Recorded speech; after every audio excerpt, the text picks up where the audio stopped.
and welcome to Fine Gardening's webinar all about conifers. My name is Caitlin Hayes. I am Fine Gardening's digital editor, and we are here today with Mark Dwyer. Mark is the garden manager for Edgerton Hospital Healing Garden in Edgerton, Washington, Wisconsin. He's also the owner of Landscape Prescriptions by MD, but he's also worked in public horticulture at Fernwood Botanic Garden and as director of horticulture at Rotary Botanical Garden for 21 years. On top of all of that, he has been a contributor for Fine Gardening, both online and in print. He's been a regional reporter for us, covering the Midwest. And Mark, how long have you been regional reporter for us now? Boy, 5 or 6 years, maybe? That's Yeah, just a guess. Yeah. right. Yeah. So 5 or 6 years of awesome content, including, I think, several articles about conifers on the website. So definitely, if you're not already, consider becoming an all access member so you have unlimited access to all of that great content. Um, and also, just FYI for everyone, we have our executive digital editor Christine behind the scenes with us to moderate the chat and the different questions coming in. But to start off, Mark has a fabulous presentation for us. So I'm going to let Mark take it away. Maybe if you want to do a little intro about, you know, your favorite conifers. I know we had some questions about some great compact conifers. Um, so yeah, take it away. All right. Well, thanks, Caitlin and Christine. Good morning, everyone. Uh, in regards to one of my favorite conifers, we're actually looking at one right now. This is a compact white fir. And over my many years of gardening and being involved with horticulture, I continue to be amazed by uh, the offerings, the variety of conifers we can include in our landscapes. And granted, I'm in the Midwest. I've been a Illinois, Michigan, Wisconsin boy here for many, many years. So there's certainly a Midwest perspective to this presentation in terms of plant content, but it is important to mention the applicability of utilizing these plants in design, I think is nationwide. And I do want to mention in your chat feature, Christine may have alluded to it as well. There is a handout, and so you're going to see a lot of plants, and I'm going to go through some verbiage as we proceed. But that's all on that handout, just so you know. So whether you retrieve it now or get it later, it'll have most of what you're seeing throughout the course of the presentation. And we'll do our best to facilitate a lot of the questions as we go through. And as you can imagine, an hour is pretty tight to cover such an awesome topic. But we're gonna dive right in. And it's important to clarify. In promoting this topic, I was mentioned as a conifer expert, and I don't consider myself an expert. We're always learning, myself included. I'm an addict. I think it's a fun thing to travel around to public gardens and look at conifers, and I've utilized so many in my designs over the years, and constantly learning. And that's, I think, why you're all here today. Whether you're a novice gardener or a veteran, hopefully you'll walk away with an appreciation on what conifers can do in your landscape. So this white fir is a great example in the summer scheme. The orange you see is butterfly weed, but look at that powder blue. And you could get a larger white fir, something, that's getting decent size, but it's important to explore some of the other opportunities for smaller scaled conifers as well. So we'll dive right in here. And, in my Midwest landscape, the pun here is you shouldn't feel limited, YEW.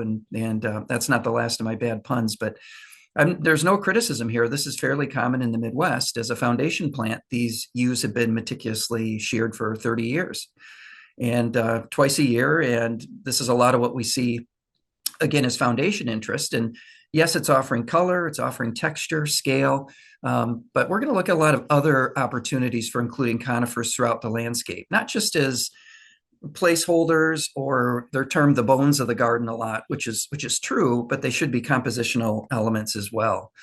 Hans Hansen over in Michigan works for Walter's Gardens, and he, with permission, allowed me to use these next three photos. And these were last week in his garden, Southwest Michigan. So you're seeing the Bright yellow in the center is a ginkgo fall color. Your eye is traveling around a lot of different things, but you're absolutely noticing the conifers. And look how they become certainly more prevalent in this fall scheme. And there's interesting shapes, colors, forms. Now, I'm not telling you what to plant at this point, simply because ornamentality is subjective. The things you like. Maybe you don't like weeping plants, and there's no criticism there. But what I like about Hans's garden is your eye is bouncing between a lot of different things. And imagine this is a snowy landscape. The conifers are front and center. And I'm not sure what all of these are. I see weeping Norway spruce, there's weeping white spruce, there's all sorts of little pines and et cetera, but just a lot of fun things to look at. So conifers are underutilized without a doubt and underappreciated. And for those that have four distinct seasons, as you head into winter here, as you're driving around, take a look at where the larger conifers are throughout your neighborhoods and such. Planted many years ago. We have a lot of large scale conifers, many growing out of scale and having some health issues, which we'll chat about a little later.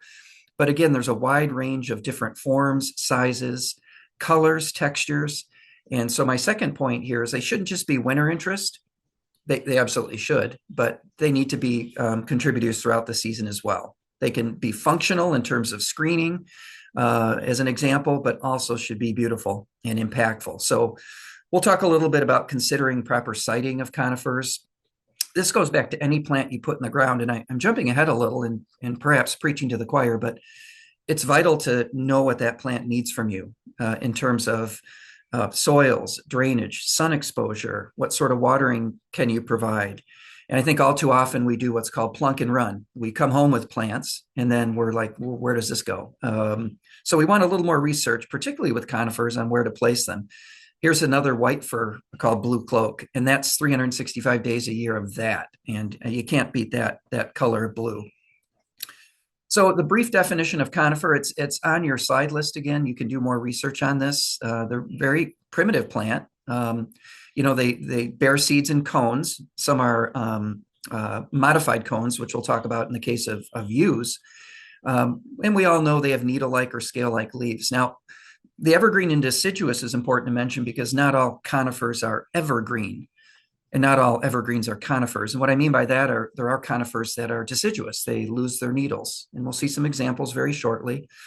And there are broadleaf evergreens that we might term them in our gardens that are not conifers. So the term evergreen is very ambiguous. So specifically, we're talking about conifers. And I mentioned here only more than 550 species worldwide.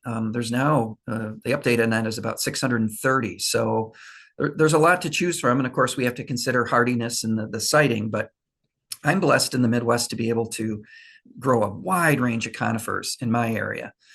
So I love going under mature white pines. Here's the evidence with the needles and cones. And in Wisconsin, there's still some massive white pines further north in the state. To my comment about cone-bearing plants, conifers, here's the fruits of yews, which are poisonous, by the way, but yews being a fairly common plant, this is simply the modified fruiting structure. So we do include yews in our discussion today. And some examples of deciduous conifers here are larches or tamaracks with their fall color up in a mountain range. But some very common ones, at least in the Midwest here, would be something like bald cypress. And incidentally, your slide list, the slides I'm showing have Latin, but the slide lists have the common names in Latin as well. So you should be able to track these things down. But here's the fall color of bald cypress. And then it's needleless. It loses all that foliage. Pond cypress here, there's its summer color, there's its fall color. And so if you're interested, the winter interest in terms of needle color, you would go with evergreen or non-deciduous types. But I love the deciduous types because of the fall color. This is a compact larch called Little Bogle. That's a lot of fun with the yellow fall color. And the Latin on this is a mouthful, Metasequoia glyptostroboides, and that's dawn redwood, which is a very primitive plant. Excellent fall color, this orangey fall color. I have a 40-foot specimen in my backyard, but an amazing plant that hopefully you might consider for a larger opening location. And golden larch here. So just some brief examples. Do know that some conifers come in a deciduous format, so to speak. And I love seeing that. And granted, that's a week or two, just like the fall color on our deciduous trees. So variety, the good thing for you as a consumer is the variety is truly amazing with conifers out there. There's so many to choose from. Do patronize your local garden centers and nurseries. That's so important. There's many specialty growers around the country that focus primarily or exclusively on conifers. There's many mail order opportunities. I'll bump an image ahead, and this is a nursery over in Europe, and you're seeing a lot of color and interest. These are all, notice it's all the same pot size. These are all ready to be shipped in larger cardboard boxes, so shippable. One of the early questions that came to me is, why are these so gosh darn expensive? Why are conifers, particularly dwarf and miniature conifers, expensive? Well, expensive is a relative term, but the old adage that you get what you pay for. What you're paying for is a product that typically can't be mass produced, with the exception of some of the common plants like arborvitae, junipers, yews. They all have their applications, but you can find those just about anywhere, and they tend to be, again, grown fairly quickly. But back to some of the more specialty conifers, many are grafted. Some are grown from cuttings. Many take a long time to actually size up for sale. So you're paying for the product. And I have sticker shock as well, folks, but many of these amazing conifers I feel are well worth the price, but the impetus is on you to maximize your payout, and that's by properly planting this to have it for a long period of time, and certainly try to get a warranty as well, which never hurts. I was in a nursery in Vermont seeing here's a nice display of conifers. And again, you get closer, you read the price tags, and you're like, oh, but I tell you, the variability just presented in this image is exciting to me. Now, many of these will gain some size. Some are quite small, and we'll talk about what miniature and dwarf categories of conifers mean. I'll also jump ahead and say one of your best domestic resources for conifer information is the American Conifer Society. So consider becoming a member and/or looking at some of their information online. And travel to public gardens where you see conifers that have been planted out. And most public gardens include conifers in the context of their collections. Some are very specific. This is the Bickelhaupt Arboretum in Clinton, Iowa, looking down just a portion of their conifer collection, which is really amazing. And you see plants that have been there for 30 to 40 years and have gained size and interest, and you kind of get a feel for what they would be like in your landscape as well. So I'm always looking at plantings. On the UW-Madison campus here in Wisconsin, their little teaching garden, look at this neat conifer display with all sorts of other fun things. Ideally, having labels attached to these plants is nice so you can source them later. So I do want to mention what you're seeing here is Engelmann spruce. So it's a larger scaled spruce. It's hardy for most of us. It's got a lot of merit, kind of nice blue tone. What I mean by expand your acquisition radar beyond the straight species means you may look at this and say, I don't have room for a large conifer like that. I don't have the space.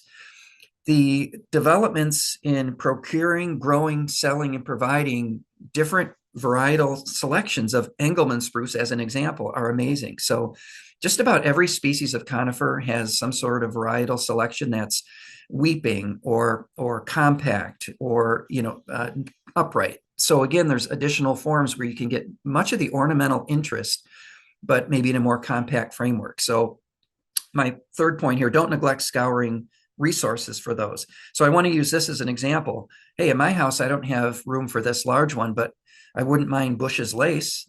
So right in the center here at this is the Toronto Botanic Garden. Look at this narrow. So this is weeping, but upright. Bush's laced Engelmann spruce. Gorgeous.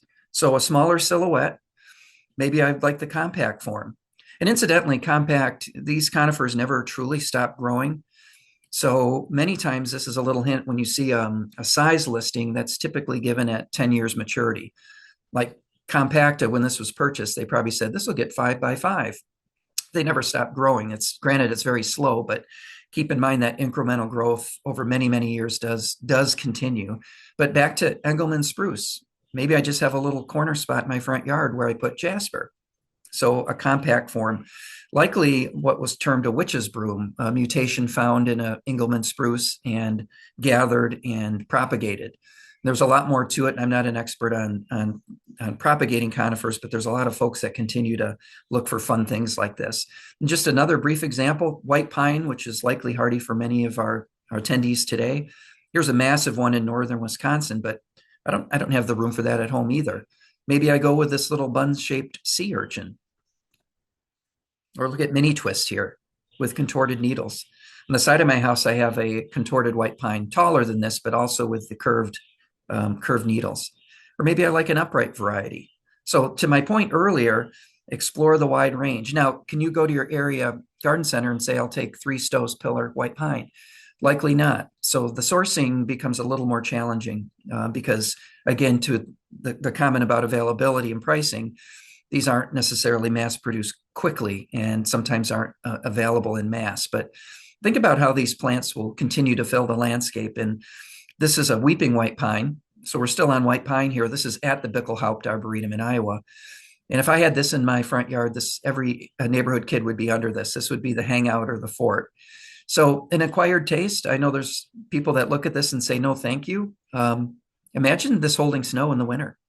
So the pendulous or weeping forms of conifers, I think, are worthy of consideration as focal points. And here's a blue-toned white pine, blue clovers. There's hundreds upon hundreds of varieties of white pines. Here's one that's transitioning to a yellow color right now, winter gold, another white pine.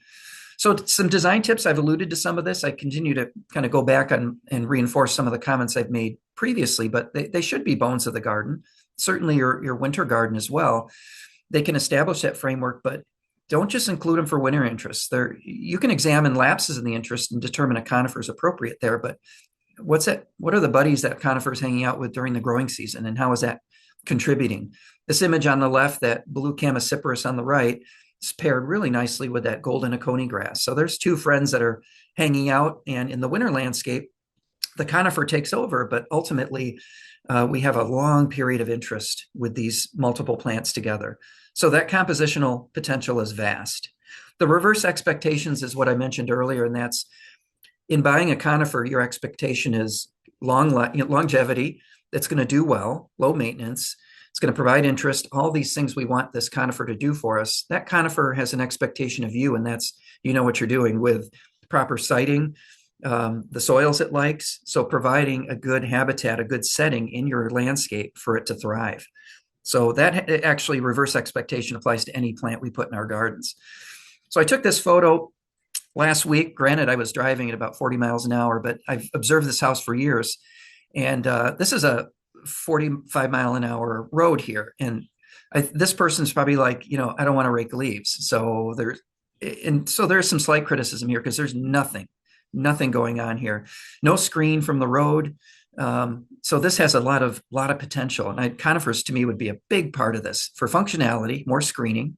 They've separated the neighbors on the left, or maybe that's the neighbors have separated themselves. But this is a blank slate, as they call it. Minimal use of conifers, a couple of globe arborvitaes, providing not enough scale. Now they're doing something, granted. They're flanking that front doorway, but here's a house, a residence floating in space. There's not much happening here. So conifers can become a big part of foundation plantings, whether it's the traditional application you saw earlier with yews, et cetera. I go around my neighborhood, and these houses are all early 1900s, and there's still some remnant evergreens around the foundations of many of the homes. But think compositionally. If you look in the foreground, there's a juniper. Way in the back, there's some spruces. You see hydrangea. There's just a lot of fun things going on. So when you're deciding how to choose the right conifer, avoid the proclamation. And I've alluded to this. You have it at home already, and you're like, so where do I put this? Ideally, you're looking at identifying spaces where you're like, I kind of need something here. In that location, you have a feel for already what sort of soils. Is it a low spot? Is it moisture retentive clay? Is it shielded from winds? There's a lot of things you should be taking notes on for your landscape. But think in broad categories. It shouldn't be, I need a Korean pine here. That may come later. This is a gorgeous 5-needle pine on the left here. But think in broad categories. And when I'm designing, I think about form. Like I need something fastigiate or columnar, or a weeping specimen would be neat here. Or I need something kind of moundy or ground cover like. So I'm thinking general form, and then I think color. And we'll talk a lot about color here because conifers, they're not just green, and I think we all know that. But you do need to get a feel for size, growth rate, and how that will impact the landscape. Our landscapes are fluid. It's a piece of art, a work of art that continues to change every year. So we need to accommodate that. So a very simple slide just saying I'm literally in design thinking before I even select varieties, I'm thinking with all plants actually, basic shape and primary color. And with conifers, of course, it's the needle color. Sometimes I'll do a little tracing paper overlay of a photo. You can't really see the photo of the home, but what I was doing here for the homeowner very quickly on site is sketching out some things to show them a foundation planting. And whether some of these are conifers or not hasn't even been decided, but we were talking about scale and maintaining some of their views, having some privacy, etc. So you want to match conifers to those conditions that you're aware of. So, and you hear this all the time as gardeners, knowing your site becomes important. Right plant, right place. Condition modifications, do you need to do something to change the site, whether it's maybe amending the soil or increasing the drainage to a certain degree? I will say my personal approach is I tend to try to deal with what I have, because in terms of modifying pH or some of the heavier modifications, if you're doing a lot of work to change a site, there's likely already a plant that has the desired ornamental attributes that'll do just fine in that spot. So the onus is on you to do a little more research and knowing your spot and finding that right fit. So I'm not saying don't modify your garden, because maybe you have very poor soils and you're simply just trying to improve them. But the third point, excuse me, you have to understand the adaptability of these conifers and certainly their hardiness. So hardiness goes beyond winter hardiness, by the way. There's a lot of conifers that are bone hardy for me in Wisconsin, but what they're struggling with is really hot summers, increasingly hot summers. So short of going into a climate diatribe, the issue for us and really is, and a great example would be like Colorado blue spruce, which as younger specimens in Wisconsin do great, and they don't mind the winters. They're a great plant, but as they get older and a little more stressed, they start to succumb to many of the diseases and problems prevalent with Colorado spruce. And a lot of it is stress because of our hot summers. Their native range, they're not getting these perpetual 90-degree days that we get in long droughts. And by the way, a lot of those impacts on our native conifers continentally have affected vast populations. And I'm on a tangent here, but out east, the woolly hemlock adelgid wiping out, hemlock, eastern hemlocks, and the mountain pine borer out in the Rockies decimating lodgepole pines. So and a lot of that is due to stresses, much of it induced by climate changes. But let's take it back to the micro scale in our gardens. Knowing how those plants will fit into our landscapes and tolerate the setting is important. So you have to envision and accommodate the maturation of these plants. On the right is a golden oriental spruce. Gorgeous plant, very slow growing, but offers that nice contribution. The strategic placement, nice winter shot of a Colorado blue spruce here holding snow. That form and silhouette are important. They can be accents, focal points. I mentioned companion potentials is limitless. The color, many conifers have a seasonal change in color. So you've seen deciduous conifers in their fall color. That's certainly a change in color, but I'll show you some other interesting features of merit you would want to consider with certain conifers as well. The year-round interest is important. How many plants can we say have year-round interest in our garden? The functionality of, say, windbreaks and hedges. So many conifers, I travel, I'm very close to very rural areas and seeing some very successful windbreaks, providing functional screening of winter winds for those residences. So they are the bones of the garden, but not just the bones. And here's a great example, Old Brick Botanical Gardens in Madison, Wisconsin. What's nice about this is if you look in the back, there's upright arborvitaes. Those are American pillar. There's a dark green arborvitae. Look at the little splash of gold there. That's golden false cypress. And right behind the Adirondack chairs is a little spruce. But your eye is traveling to, there's a redbud there, forest pansy, redbud, grasses, all sorts of neat stuff. So what's the winter interest? Well, there's our conifers taking over. There's still a lot to look at, granted, but the strong silhouette of those verticals, that golden splash, the little spruce offering some interest. So I'll back up and say, we should be looking at our garden, all our gardens, take some photos and decide, is your winter landscape cutting it? So I'll go through these fairly quickly, and I need to be very wary of time because I get too verbose on these things. But no criticism here, but this is what conifers, a typical conifer use, at least in Midwest landscapes. And this gentleman's out there 3 times a year pruning these yews. The question comes up, could something else happen here? For sure. But it's definitely a nicely maintained landscape. Arborvitae planted as a privacy screen, very common. We see this all the time. If you have deer, this becomes a concern. Absolutely. But when we consider growth and size, it's all of a sudden 10 years down the road, we're thinking, boy, it's really shady out those front windows. And we have an overgrown situation that needs to be taken care of. So we need to understand that conifers continue to grow and there is certain implied maintenance. And with yews like this could still be recovered and pruned back. But that was probably 3 yews planted back in 1937. And they get plenty of privacy on the porch, but I think few would argue that's a little bit on the overgrown. And look at these upright arborvitaes engulfing this house. Probably some kid in 1942 brought back a bag of 12 upright arborvitae, free Arbor Day trees or something like that, and they poked them in, and here we are. To my earlier comment about dwarf and miniature conifers, this is the Arndt conifer garden at Green Bay Botanical Garden. And back to public gardens having great collections. This is focused on dwarf and miniature conifers. Miniatures are those conifers that grow less than 1 inch a year. Dwarf conifers are usually between 1 and 6 inches a year, and of course tend to stay more compact. But do keep in mind that my earlier comment, these never stop growing. And my concern in this image, to be blunt, is that some of these, they're going to have to move some of these in a couple of years simply because they are compact, but they're fairly closely spaced. So they're going to start needing elbow room.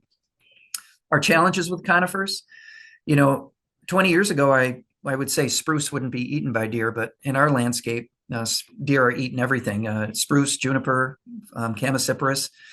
So here's a spruce tree. And the challenge is, of course, with nibblers, we all have that, whether it's rabbits or deer.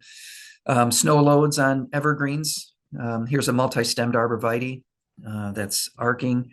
Here's one that never recovered. Sometimes they recover once the snow melts. I just want to jump to the chase and say, if you ever do an upright arborvitae, there's many varieties now that have a single leader, and a single central leader will shed snow. Might bend a little bit. The problem with multiple leaders is it's a little nest there to splay open. So be wary. Poor planting practices. In this case, here's a spruce planted right up on the foundation, and it's doing its best to get some space, but would I take that out? Not necessarily. I mean, it's a bummer that it's so close to the house, but that happens. And I've watched this blue spruce. Here's a great example of a Midwest blue spruce where Cytospora canker or one of the Rhizosphere needle casts, two very common issues with spruces, particularly older spruces, started to take out the lower branches. Were dying. So this homeowner over the years has continued just to keep removing them. So taking this tree out is a personal decision, but it's going to become a lollipop very shortly. So the question becomes not if, but when that should come out.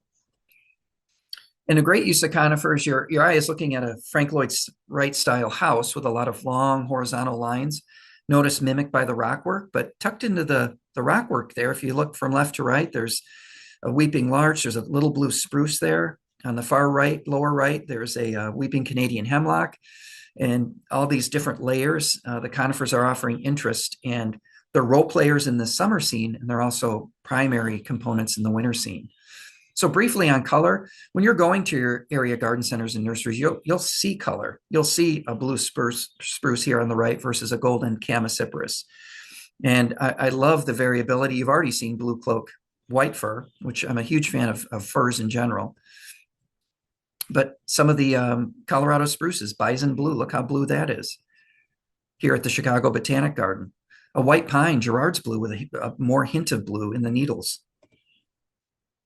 Chamaecyparis, the false cypress. Again, many of the genera, many of the types of conifers, there's usually a golden form of just about everything. So it's a matter of finding it.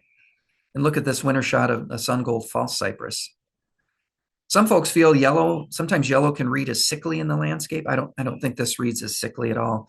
And it looks great during the summer months as well. And this is a restaurant in Anywhere USA, and I was just happy to see something besides common evergreens where the golden mops cammosiferous here. It's a weeping Norway spruce on the corner. I'd worry about snow plows and salt, but in this case, a little more creative approach to a corner. And at Olbrich Botanical Gardens, their winter landscape is punctuated by many, many of these little golden mops cammosiferous. And I do want to mention when I said these never truly stop growing, I've seen golden mops a lot bigger than that. The Waite's golden Virginia pine, and we're looking at examples of yellow. Gets even more yellow in the winter months. Has a nice chartreuse through the summer. That's an interesting shape. It's normally a little more Christmas tree shape, but in this case has a lot of character with the branching. Silvers, the Japanese, Korean firs, Horseman silverlock. If you look closely, it's the recurved needles, the underside of the needles, that waxy white substance is what shows. And there was a witch's broom taken off of that, which has become one of my favorite compact conifers. Very expensive, by the way, but look at that little beach ball of silver. Just gorgeous. Cahoot's icebreaker. And there's even variegated pines. The trick with variegated pines is they tend to be very slow growing. They also can be prone to burning, and that includes a hot summer sun and also winter winds.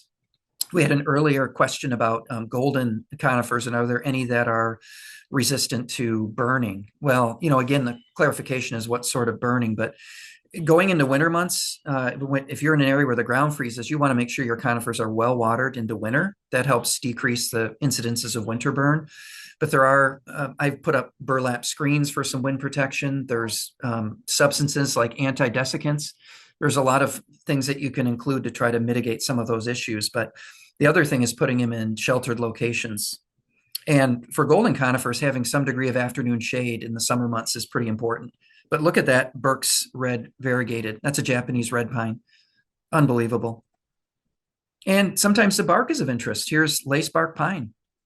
If you're ever in Ames, Iowa, Iowa State University has this massive lace bark pine on the right. And it's one called Silver Ghost. And look at that camouflage-like bark. And that's one of the few I would specifically plant for the bark. Things like Scotch pine have interesting red bark. The bark characteristics are typically secondary to the needles or the foliage. This is not on your slide list. I added it this morning because I remembered seeing this at Michigan State, but I saw this from 100 yards away, and it's the chalky white bark of a massive Austrian pine. Massive. I thought that was pretty cool. But there are conifers that get more intense spring coloration, like this pine, the candling, the new growth as it comes up. This is a lodgepole pine, Taylor sunburst. Look at the bright yellow growth. So it looks this way through June in my climate, and then in the summer months, it's a little more, it becomes more green, but that's that spring flush, spring into early summer where this thing really shines. And I think that's gorgeous. And there's lots of Norway spruce that their new candle growth or their new tip growth is quite colorful. Perry's Gold is one of dozens and dozens. And they run in yellows and whites in terms of interesting color, and even hemlocks like Moonfrost and Gensch White with this little kind of snowy look to it. Here's a Japanese white pine, actually called snow pine. This is a compact dwarf conifer, but look at the new growth having these white needles. That's fairly expensive too. That's one you want to make sure you put in a good spot. I give afternoon shade, some degree of dappled shading to this plant. And we actually have winter transition of some conifers. Our native eastern red cedar, Juniperus virginiana, this is what it looks like now. In our area, it becomes maroonish. So not my image, but here's the same tree in summer versus winter. So is that meritorious? That's really up to you, but I don't mind that plum color in winter. And even the Russian cypress, sometimes called Siberian cypress, gets this maroon coloration. And sorry for the speed, folks, but I want to get through this. By the way, this is a great golden conifer I've never seen burn on any sort of burn, but this is a mugo pine. Mugo pines are fairly common. They're pretty tough. They're not a native pine, but they're durable in our landscapes. What's amazing about this is as you get into later summer into early fall, it gets hints of yellow. And then by the depths of the cold winter, it's this chartreusey yellow, almost a gold. And really gorgeous in its coloration. So we're waiting for a fall into winter transition. And you've seen some earlier examples of spring color. Here's that hillside winter gold white pine. Now, I've got to say 50% of the people that see this ask me what's wrong with it. So others say that's pretty cool. If you look closely on the needles in the lower left, you do see a little bit of burn on those. So this actually will transition back to green in spring. So that's kind of an interesting winter transition. And one of the holy grails for me, I've not grown it real well. This is a golden lodgepole pine called Chief Joseph, and it's golden throughout the season. The challenge is it despises our extremely hot summers and overly wet conditions, which is kind of what we've had in Wisconsin. So I'm a little wary of it, but we'll go through this pretty quickly. We've already alluded to different plant forms, weeping versus columnar or fastigiate versus spreading. And so these are, I pillaged this off the internet. These are just some very general categories of form, but they do become important in terms of design and addressing your available square footage. How do they fit as a form in terms of location, but also visual interest? That becomes important. Like Fire Chief Arborvitae, a nice kind of meatball shape. You have to accommodate that these will get about 5 by 5, so spacing becomes important unless you're interested in doing a little bit of shearing. One of my favorite compact blue spruces is this St. Mary's broom. Stays nice and tight, and look at its prominent location. To the earlier comment, if you can't put a large blue spruce in the backyard, maybe on your front walkway, you put something like this. And this is 365 days a year of that. Roundabout, another great rounded spruce. There's so many varieties out there that you should dabble with. And here's Serbian spruce, Valenta being one of many. Nice bluish cast to those small needles. I love junipers. Now the spreading type junipers, they never stop growing either. So that's why you see a lot of corporate landscapes that have been buried by junipers. And the question becomes, how do you downsize those? So you have to be very vigilant with maintaining their size. Now there are upright forms that are a little less needy, but I love the look of this, but it will cover everything you're seeing within 20 years. It literally will just become ginormous. So it's a matter of dealing with taking out some of the layers and not shearing it into a meatball, which you can do with other conifers, but being very diligent and a thoughtful approach to pruning. But there are some great ground cover. We're talking about plant form here, but junipers lend themselves. Here's a golden shore juniper.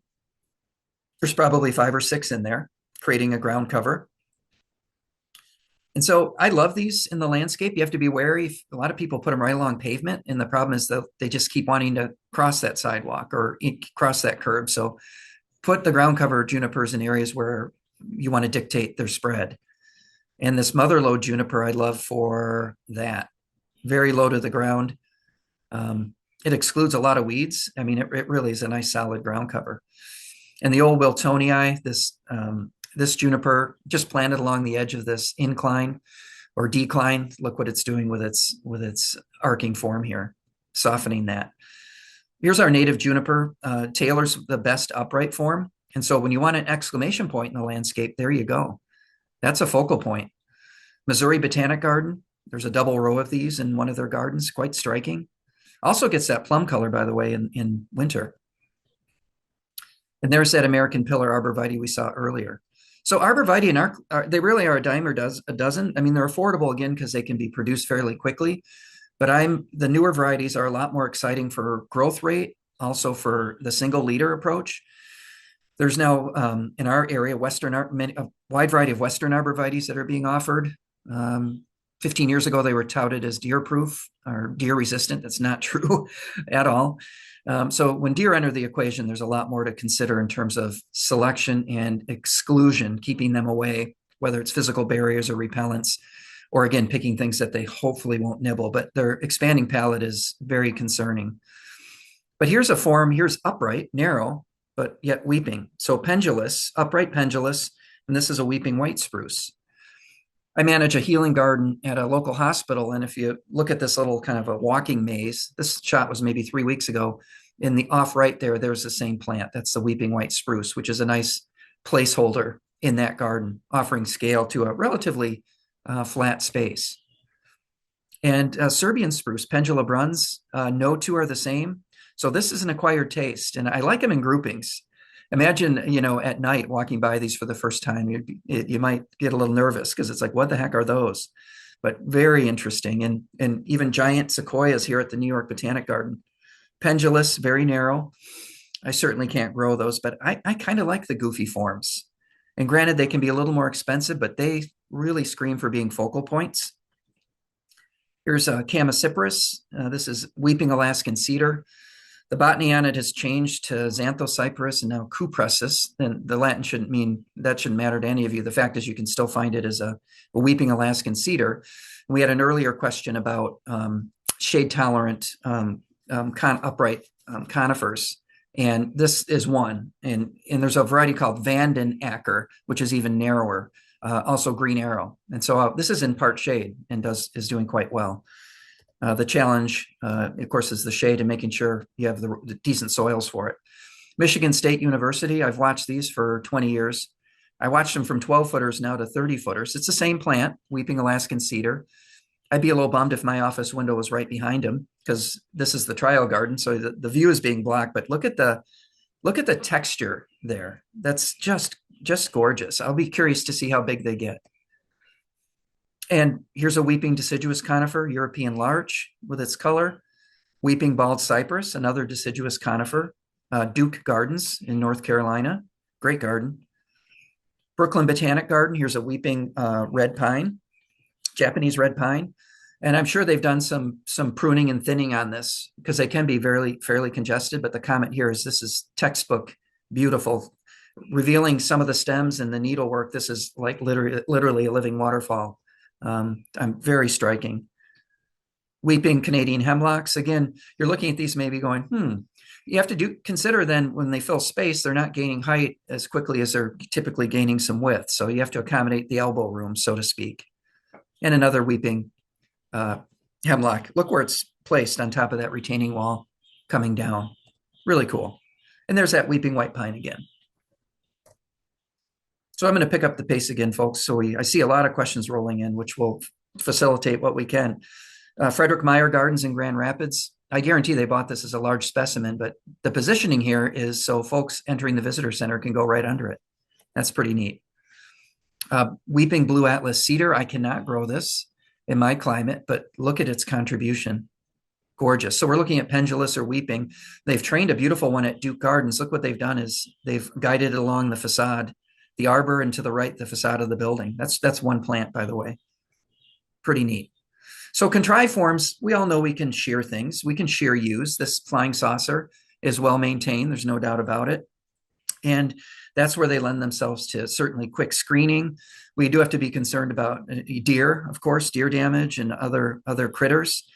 But the Midwest landscape is full of these sorts of things. And these are in scale with the structure, but if you look closely, they're getting a little hollow on the inside. The challenge with pruning plants like this, and really any conifer that you're considering shearing, is you never want to go too far into just brown growth, meaning you don't want to cut where you see no more needles or active buds, because frequently they won't regenerate or you'll have scattered regeneration along the stem. So there's a point of no return if you prune too far into a specimen. So the challenge is with younger specimens, doing a little bit every year as needed. So architectural or structural pruning, you can do pretty much whenever you want, but we'll talk about candling of pines in just a minute. The idea that you can maintain a more diminutive and compact form of pines through candling, but your pruning of conifers is quite specific and you don't want to be too drastic. So don't get out just head shears and go to town. Consider an approach, do a little research. But, some examples of use just doing what they do. This was neat. I asked this gentleman, why did you cut that opening through those yews? There's a path right on the other side of that. And so the gentleman who would be sitting in this Adirondack chair could see people coming up the path from a sitting position. I thought that was super neat. But we're not doing this, wedding cake type. I appreciate the artistry. Longwood Gardens here, many places over in the United Kingdom doing things like this. This is Alice in Wonderland to me. And as much as I appreciate the time and that gentleman with the shears, that's a lot of work. And these were just shared with me. This is a nursery in Belgium where they're selling these for tens of thousands of dollars. So what they're doing is maintaining these architectural forms. This is a nursery. And then they're selling these instant impact. So imagine the price tag on some of these. And we're not doing these in our home landscapes for the most part, but we might be doing a little shaping or contrived form. And sometimes the style of garden dictates that. The Japanese garden at the Chicago Botanic Garden, this Scotch pine is over 50 years old. Yeah, a 50-year-old Scotch pine would be 50 feet tall. And what they've done is layered it. You can see some candling. The work they do on this is so meticulous, and this is one of dozens of pines that they're doing this to, many dozens. And what I mean by candling, in brief, is that when pines or new growth in spring is a tight cluster of needles, a candle, by cutting that back, snipping it back a third or even a half, what you do is you send energy to the side candles. You get more filler growth down low, and you slow that outward growth. So that you can sometimes snip them off with a hand or pruners, but if you do a little research on candling of pines for keeping them a certain size, I would never go into a pine tree with a set of head shears. I've seen it done, but I personally wouldn't. But here's a layered mugo pine at Rotary Gardens. Look at it in fall, right down the center line, meant as a focal point, and look what it's doing in winter. Japanese white pine that we layered for many, many years. Does this pine want to do this? No, not at all, but we're dictating it through a lot of work. Connecting to weeping Norway spruce as an entryway, Green Bay Botanic Garden. Poodle junipers, if you were to let this go, they don't grow this way. I think we know that. So if you were to let this go, it would fill back in. And so, I don't think I've ever designed with these, but I can appreciate what they can do in a landscape in terms of offering hovering spheres here above some bamboo. But again, there's a lot of work involved, or spiral junipers, et cetera. So, back to planting and care, know what you're getting into. If you're digging a hole, you should already know that that's a good spot for the conifer and you have the condition it needs. And how is that going to fill the space? Is there additional site preparation? Proper planting is important. Follow that. That watering needs becomes very important. And I alluded to the fact that prior to winter, very important, particularly if you have a droughty summer and fall. You really want to soak it down. That's so important. And again, it can mitigate some of the effects of winter burn. Planting and care, maybe you have nibblers. This is a Japanese umbrella pine, Cyadopides, which is tasty in our area. And notice the wire mesh here to exclude deer. Winter wind protection could include burlap. So if you're getting some winter burn, there are some things you can do, but I wouldn't just wrap up a conifer tightly. I would create a screen to deflect some of the winds, and I'll show you some examples here. But frequent scouting and observations means throughout the year, and that's important in winter too, to go out and see if you have winter critters doing some nibbling on the trunk, or I'm always looking at my garden to make sure that things are okay. You don't disappear for 3 months and hope for the best. But we've alluded to some of the potential pruning needs, whether it's structural. The contrived form means the shearing or shaping. That is something that should be scheduled. That does have to happen periodically. But for some of our little compact conifers, we would do a burlap screen like this. Leaving it open in the top, we want air circulation, of course, but this is mitigating some of the winter winds. If you look closely, that's one of the little variegated pines. I can't remember which one, but we would put this on from now through March in the Midwest here. But compositionally, here's Horseman Silverlock fir with some annuals around it. That silver offering a counterpoint to the maroon. It's how do we use these conifers in the landscape? And yes, there's a time and place for screens, to have that large specimen plant, to have accents here and there, but they lend themselves to so many situations and opportunities. Here's a varied directions larch, a weeping larch, and would look equally good in the winter months. Chicago Botanic Garden, they have this weeping larch up in a raised bed, and this is what it looks like in the summer.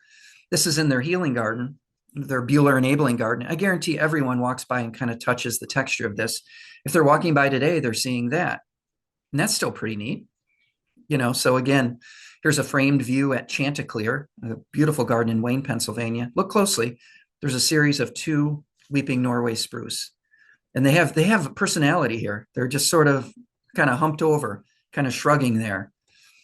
Well placed. And at the Japanese garden, Anderson Gardens in Rockford, Illinois, lots of conifers forming backdrops and backbones of the garden as well. And Sylvester in Poland, we're on the Facebook site together, and I'm just amazed by his garden. He allowed me to share the next 3 photos. So he's a collector, there's no doubt about it. But this is a shot from his garden 2 weeks ago. So your eye is kind of bouncing around. You see gold conifers. Yeah, there's some grasses here. It's not all conifers, but look at the variability in what's happening. It's not a drab landscape in fall. It will not be drab in winter because we have color, we have form.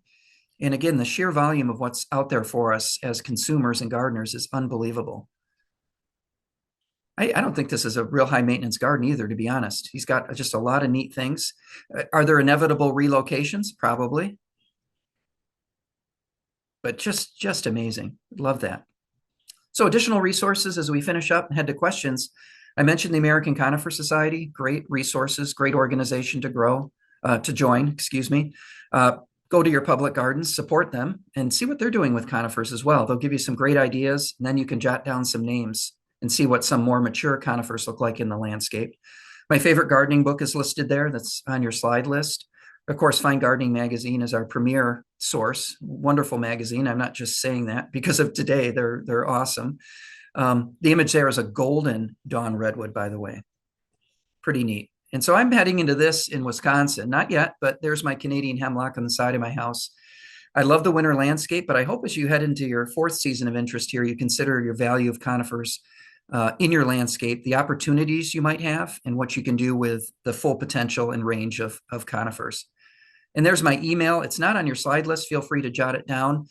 We won't likely be able to answer every question today, so do not hesitate to email me independently your questions, and I'll turn it back to Caitlin to manage the questions. Thanks, folks. Thank you so much, Mark. That I feel like we just got a crash course. We weren't lying when we said all about conifers today. So thank you so much. And as Mark said, we probably won't get to all of the questions today. We'll probably stay maybe a little 10 extra minutes past the hour just to go through some questions if we can. But yes, as Mark said, his email is there. And I was potentially going to ask Mark again as a regional reporter, he might do a little additional article for us covering some of the questions on conifers that we haven't gotten to. So keep an eye out from that. But let's jump into some questions. Um, First, there was a really interesting question I saw about the importance of native conifers versus ornamental non-natives. And also, we have to recognize that there are some invasive conifers out there. So kind of how do you handle that, Mark? Well, it's a great question, and it's brought up in the context of all sorts of plants, whether we're talking about perennials or deciduous shrubs, and certainly conifers, the native versus non-native. And personally, I feel there's the opportunity in our landscape to include both as it relates specifically to conifers, because many of what you consider in terms of available conifers, like Scotch pine, things like Norway spruce, you saw the Mugo pine, not native to North America, but in terms of ornamentality and applicability, valid and again, not problematic in any way, shape, or form. The value, though, when you start leaning into things like our native white pine, the eastern red cedars, and all other associated cultivars, is that they fit into, if you're certainly leaning into a more native landscape, but they also provide the importance of providing shelter for wildlife, food source, particularly the junipers. So again, there's, I think, arguments to be made on both sides, but as with any plant you consider for your landscape, do a little more research on concerns about, first of all, where it's native, if that's of interest, but if there's any potential for spread or harm, we want to mitigate that. Because unfortunately, there are still some products, some plants on the market in all of our climates that are becoming problematic that we should not be planting. But conifers as a category of plants is actually pretty safe. Yeah, excellent. We also we had a question from Lynn of course, the problem you mentioned kind of screening and putting up protection for deer, but are there any deer resistant conifers that you can recommend? I know the age-old question that many gardeners don't like to answer. It's a tough. Yeah, it's a tough one because 20 years ago, that question I would have said, "Oh yeah, you're good with spruce and juniper. You should be fine." That's not the case anymore because there's some Right. nibbling. And oddly enough, or interestingly enough, we think about browsing, nibbling, of course. The other concern with conifers is deer rubs, the bucks. And a great example, you all saw that Taylor juniper, the real narrow juniper. At the healing garden, I have two of them, and they're fairly small right now, only 5 or 6 feet. But the bucks just rubbed the heck out of them and took off all the branches on the through the middle portion.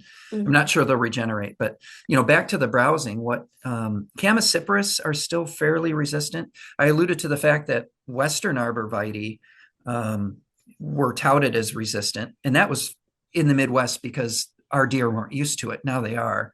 Right. Eastern arborvitae are candy. There's no doubt about that. So Mhm. the concern about species, to me, it's less about hoping that something's not eaten as opposed to considering some other control methods. And a repellent that we use, by the way, and it's not a product endorsement at all, but because I've used every deer repellent on the market, but we're using something called Bobex. And there's another one called Plant Skid.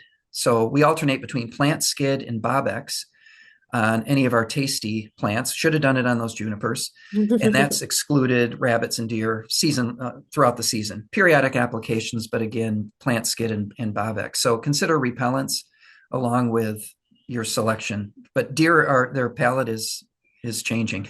Oh yes, the ever never-ending problem. Right. Great. I also had a couple questions about conifers in containers. Is there any kind of particular advice or different things you can advise on that? Sure. Well, so giving a Midwest perspective, because those in California, Texas, and Florida have a different approach because they could keep their containers out year round. But a Midwest perspective is, first of all, you should absolutely consider conifers in containers. And whether they're elements in an ornamental container or you're putting them in a trough planter or some other application, the challenge is winter, simply winter, because you have to consider the fact that they need to go dormant. So you don't bring them in as a house plant or anything like that. They need winter dormancy. Mhm. The danger is the soil and the container combination, the freezing and thawing cycle. So I know folks that will actually insert a potted conifer, leave it in its own little pot, insert it in a larger container, let it do its thing, and then pop it out in fall and put it in the ground somewhere permanently, or dig it up again in the spring. So other folks will take it in an unheated garage where it'll get its winter dormancy and then they can bring it out. But the short answer is consider the use in containers, but it's not necessarily easy in our climate because there's the winter consideration, what to do with it. And I hope that Right. makes sense. Yeah, absolutely. I feel like sometimes we think containers, oh, it'll be like throw it in a pot. It's a Right. little bit e easier, but in a way, it's actually the opposite. We have a question from Renee, and I think this was similar to one of the questions we got emailed in before our Q&A today is why do many conifers get yellowing or browning of needles in that classic dropping needles situation? And you mentioned that some conifers, of course, are not evergreen, and the dropping of needles is normal in the fall. But then, of course, sometimes that happens when it's not supposed to. Right. So I should have mentioned this. I'm glad you brought that up simply because when you look at a pine tree, for example, those needles, those won't be the same needles 5 years from now. So the pine trees, conifers do shed needles. So that's a natural progression. And a great example, I have that contorted, twisty needled white pine on the side of my house. And every fall, all the interior needles turn yellow and they drop, and just the exterior youngest growth is there. And then it refoliates the next year. So needles on conifers typically live or last 3 to 5 years. And on spruces and firs, they tend to drop slower. You don't notice it as much. But the concern when you see a lot of needles drop, it's understandable. You're like, well, what's wrong? Well, do understand there is a natural process that happens. Now, if you have a spruce tree where all the interior needles are dropping, it could be one of those needle cast diseases, which are something you should get to an extension agent or get a diagnostic on that. So there are concerns with a lot of needles dropping on certain conifers, but do understand a general controlled loss is not unusual. It's to be expected. Great. And of course, we had many, many questions about pruning conifers. I think that could be a whole, webinar Q&A of itself. But I had one question I thought was like particularly interesting. I inherited a tree that had its top cut off. What should I do? I'm glad that circled back because that was one of the early questions. Yeah, So this evergreen, if it's a young evergreen and its top has been cut off, it's likely that one of the next sets of the next whirl of branches, one of those can become the next leader. And what you would do in that case is wait to see which one is the most vigorous, and then prune all the other ones out. That one will start to bend, or you can actually frame it with some bamboo or something to give it a little more guidance, and you can reestablish the leader on a younger conifer. Now, if it was a 50-foot Colorado spruce where they chopped off the top 15 feet, you've got this massive trunk up there. It's unlikely you'll ever have reestablishment of the leader. So then that would be up to you. But if this is recent and you're deciding what to do, see what it's prone to do next year, and then perhaps give it a little guidance. But it may be recoverable, that original form, but it'll take time. It takes years. yes. Oh, great. I don't we were talking about this a little bit before. It did get up brought up the pine borers problem, and how it is increasing across the Midwest, Northeast, Southwest. It You were saying there's not really much advice you can give right now, but if there's anything you wanted to mention about it. Yeah, the big concern, the question comes up: is there a way to keep the borers away from your plants? And with a lot of chemical use, there is. There are pesticides, there's topical sprays you can put on trunks and branches, there's systemics you can inject into the plant. It's a lot of work and expense. And when you think of Right. surface area of larger pines, it's not real feasible and financially feasible either. So the challenge with the pine borers in the damage is just unbelievable. And I went to the Rockies a couple of years ago, saw all the dead pines, and drove through Pennsylvania last year and realized all the dead trees were the hemlocks I was Mhm. noticing. So that the challenge with dealing with these things is keeping healthy plants. So it's usually stress plants that have problems. So air circulation becomes important. Happy plants that are well situated are less prone to having these issues. And that's why drought stress and some of our climatic inputs have had problems with, or have played a role in why these things are happening. So on a landscape scale, frequent observation, see if a problem's starting. By the time you notice like a heavy decline, if you have borers, it's almost too late to deal with it. But talk with your local extension agents and see if there's another course of action, and keep in tune with what's happening in your area so you can get ahead of some of these issues, because we're all going to be stuck with these sorts of things going forward, including things we're not aware of yet. It's just going to continue to happen. Absolutely. And I think the last question maybe here today we'll go through was, well, I guess I'll break this up because we had some different questions about conifer recommendations for some different conditions. So we had um, in some like wet clay soil, and then also plenty of people asking about recommendations. And I know some were sprinkled throughout your presentation, but some shade, some good conifers for shade or part shade. Yeah. So, the thing with wet clay, the challenge becomes, of course, that retentive soil, holding moisture for a long period of time. And that's when you lean into things like bald cypress, that dawn redwood can take a lot of moisture. And those are deciduous conifers, of course.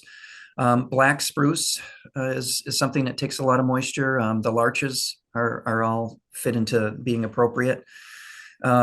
So you can do a little research, and if you're internet savvy, it's not hard to find a list for your area of conifers that could tolerate those situations. Now, when you talk about shade, we think about the condition of not having light. Shade sometimes equates to having really dry soil too, if it's deciduous canopy shade, as opposed to, say, the shade from the back of a building. Right. So, unfortunately, like Canadian hemlocks have been termed for many years as shade tolerant conifer. The challenge is they don't like a ton of shade. They like dappled light. They also like adequate moisture. So they struggle in dry soil situations. So I tell you that as much as I was knocking yews earlier, there's a lot of the yews can take a lot of different types of soils. And there wasn't tagging on to your question, Caitlin. There was an earlier question about upright selections in a dry shade situation, and there's some great upright yews that would be excellent, like Hicksii. There's Stonehenge is a new one, so very narrow yews that can tolerate the roughest of conditions, but not deer. So that we keep throwing that Right. back into the equation. So depending on where you live, there's such a broad range where our attendees are from. Doing a little more research and talking to do patronize your local garden centers and nurseries and take Mhm. advantage of their expertise and recommendations, and you'll find a good fit for any of your situations. Absolutely. I think that's it for us today. Again, thank you so much, Mark, for a great presentation, so much awesome information. Thank you, everyone, for attending this morning. I believe Christine um, mentioned that a recording will be going out, so you will have access to all of great Mark's great information. And yeah, thanks everyone, and have a great day.